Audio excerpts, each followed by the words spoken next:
this is Tony with Quality Waterproofing. Today we're going to go over the steps to make sure your sump pump is working correctly.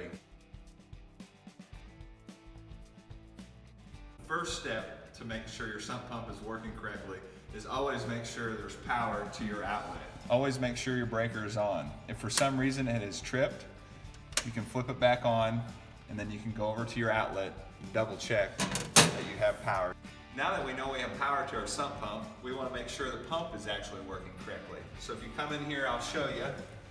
So every pump has a float on it, and what we want to do is, this one doesn't have any water in the bucket, but what we want to do is we want to pull the float up, and you can kind of hear the hum, and when you release it, the pump kicks off. What you want to do is you want to fill this bucket up with water, probably every 3 months, cycle the pump by hand, and make sure it is working correctly. Another thing you want to do is also make sure that your sump bucket is clean.